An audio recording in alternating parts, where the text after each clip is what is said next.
어떤 운동이든 각성이 없는 상태에서 이루어지는 것은 없다. 종목과 기술의 종류에 따라 요구되는 각성 수준이 다를 뿐 모든 운동은 각성을 동반한다. 각성은 특정한 운동 과제를 수행하기 위한 심리적, 생리적 활성화 정도를 나타내는 개념이다. 각성과 불안이 운동 수행에 무조건 나쁜 것이 아니라 운동 종목과 기술, 선수의 관점에 따라 부정적인 영향을 미칠 수도 있고 긍정적인 영향을 미칠 수도 있다. 경기장에서 선수가 느끼는 각성과 불안의 절대적인 강도는 선수가 자신의 느낌에 대해 어떻게 받아들이고 해석하느냐에 따라 달라지게 될 수도 있는 것이다. 각성과 불안 자체가 무조건 나쁜 것이 아니라 그것을 받아들이고 해석하는 인지 능력과 관점에 의해 운동 수행에 미치는 영향이 달라진다.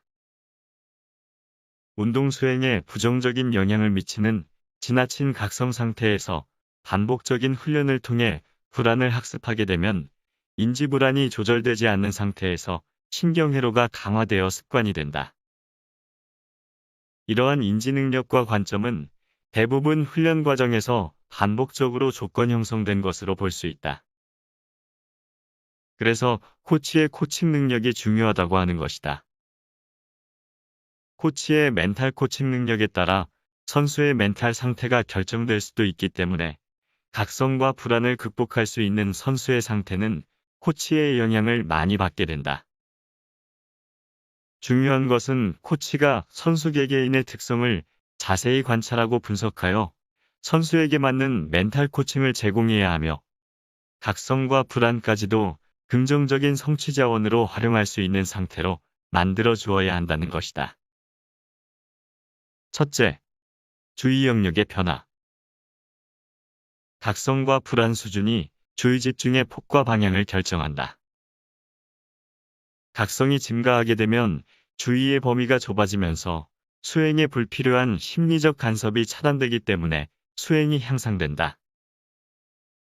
각성이 계속 증가하게 되면 주의의 범위가 계속적으로 함께 좁아지면서 정상적인 수행이 힘들어진다.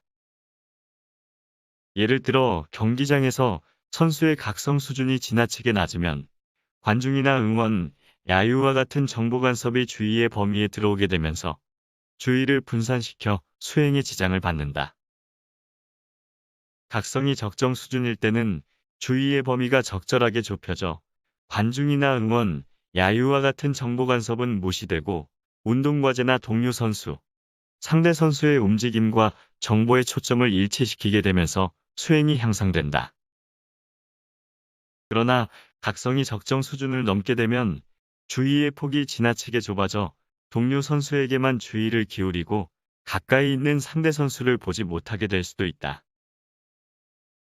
이와 같이 선수가 너무 낮은 각성 수준에서는 주의 영역이 불필요하게 넓어지기 때문에 운동 수행에 필요 없는 정보까지 유입되어 심리적 간섭이 일어난다. 반대로 너무 높은 각성 수준에서는 주의 영역이 지나치게 좁아지기 때문에 불필요한 정보뿐만 아니라 운동 수행에 필요한 중요한 정보까지 함께 주의 영역에서 사라지게 된다. 각성 수준이 너무 낮거나 높은 경우 운동 수행에 지장을 초래하게 되는 것이다. 적정 각성 수준에서는 운동 수행에 불필요한 정보는 배제시키고 필요한 정보에만 주의를 기울이게 되기 때문에 최상의 운동 수행을 할 수 있게 된다. 운동 종목과 포지션, 기술에 따라 요구되는 각성 수준이 달라지며 각성 수준에 따라 주의 영역이 결정되는 것이다.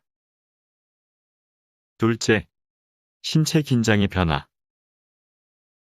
숲속에서 갑자기 곰을 만나거나 과속으로 달리던 차가 갑자기 자신을 덮치면 순간적으로 몸이 굳어버리는 현상을 경험하게 된다.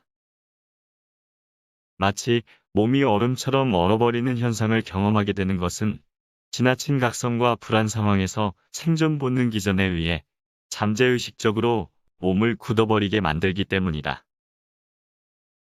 생존을 위협할 정도의 강한 외부 자극을 인지하게 되면 근육이 긴장과 경직 상태가 되면서 중추신경과 말초신경이 일시적으로 멈춤 상태가 된다. 멈춤 상태에서는 구심성 신경과 원심성 신경이 제 기능을 하지 못하게 되고 신체의 유기적인 협응 체계가 정상적인 기능을 하지 못하게 되면서 협응 동작도 지장을 받게 되는 것이다. 또한 각성과 불안 상태에서 의식적 차원에서는 운동 과제에 초점을 맞추고 운동 수행을 정상적으로 하게 되지만 잠재의식적 차원에서는 각성과 불안에 의해 정보 간섭이 일어나거나 운동 수행에 지장을 주는 몸의 경직 상태를 만들어 의식과 잠재의식의 불일치로 완전한 동작과 기술을 구사할 수 없게 만들어버린다. 예를 들어 골프 선수가 퍼팅할 때 과거의 실패 경험이 떠올라 긴장하게 되면 불안을 높여 신경과 근육의 불필요한 경직 상태를 만들어 몸에 힘이 많이 들어가면서 근육의 힘을 더 많이 사용하거나 통제하지 못하게 된다. 운동 수행 과정에서 지나친 긴장으로 인해 몸이 경직되면 유연성을 상실하여 힘은 많이 들어가면서도 운동 효율성은 오히려 떨어지게 되는 결과를 낳는다. 골프나 배드민턴, 테니스를 배우는 초보자들이 스윙을 할 때 팔과 다리 등 온몸에 힘이 들어가는 것을 관찰할 수 있다. 이러한 현상은 선수의 각성이 높아지면서 근육의 긴장을 초래하고 협응력을 방해받게 되면서 나타나는 것이다. 지나친 심리적 긴장이나 각성, 불안이 근육과 신체의 지나친 긴장을 초래하게 되면 신체의 협응력이 낮아져 운동 수행에 지장을 받게 된다.